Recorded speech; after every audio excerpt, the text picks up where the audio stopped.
Active Prisoner програм дээр бид нэр яг ямар захин хичээлүүд хийж болохыг та нар байна. Энэ жишээг нь хараарай. За энэ жишээ хичээлүүдийг харахтаа яах вэ гэхээр энэ Active Prisoner гэдэг энэ табан дээрээ дарангууд энэ Start Page гэсэн юм байна. За энэ дээр дараад бэлэн энэ темплейтүүдээс нь ингээд сонгоод юм хийж болно. Энэ одоо нэг жишээнүүд нь болохоор CPS гэдэг.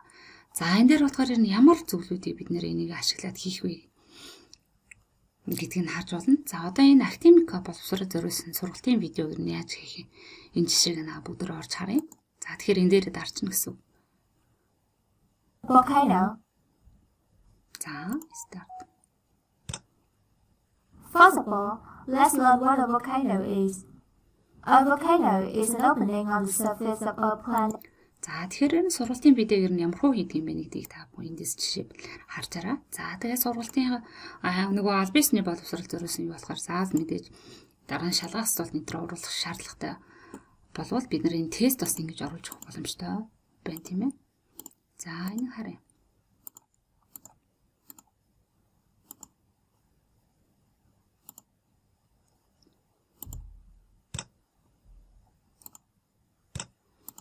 За та нар маань ингээд үзэж болно. Тэгээ энийг одоо татаж үзэхдээ болохоор энэ download гэсэн дээр нь дарчна.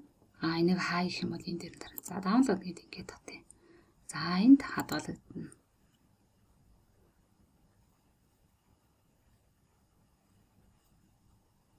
За татгчлаа. Одоо энэ нээж харъя. Open. За тэгэхээр Active Prisoner руу маань ороод ирчих тийм ээ. За тэгээ нэг үзэх юм бол мэдээж тоглуулгачаарай. Volcano. За тэгээ өөр жишээ үзвэл мөн л адилхан start page гэдэг рүү орвол за энд ийм бүрэн тоглоом хийж болох юм байна. Ийм тест хийж болох юм байна. Тэгээд бас ийм бас нэг ийм юу байна тийм ээ. За эдгээр энэ жишээнүүдийн бүгднийг ингээд ороод үзээрэй. За энэ математикийн текст гэдгийг харъя.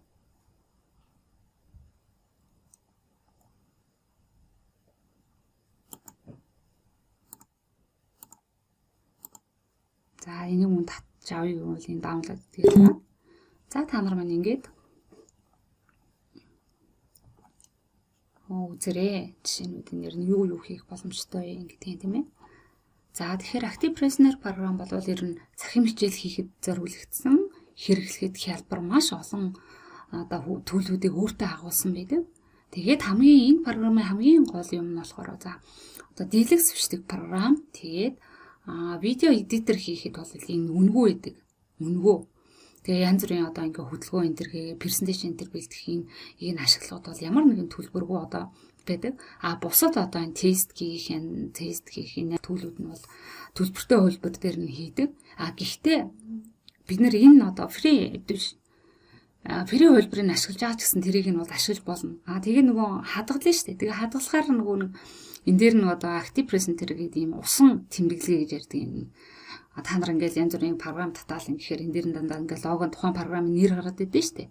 Яг тэр шиг тийм нэр гараад ингээд гарчдаг. Гэхдээ энийг нь бол арилгах боломжтой. Бүгдээрээ дараагийн хичээл дээр яг энэ юуныг хэрэглээ хэрвээ энэ дээр нь лого гарвал тэрийг арилгах арга бушин зааж өгнө. За тэгээд та нар манай өөрсдөө энэ бүх жишээнүүдийн нэр нь үзээрэй заяа.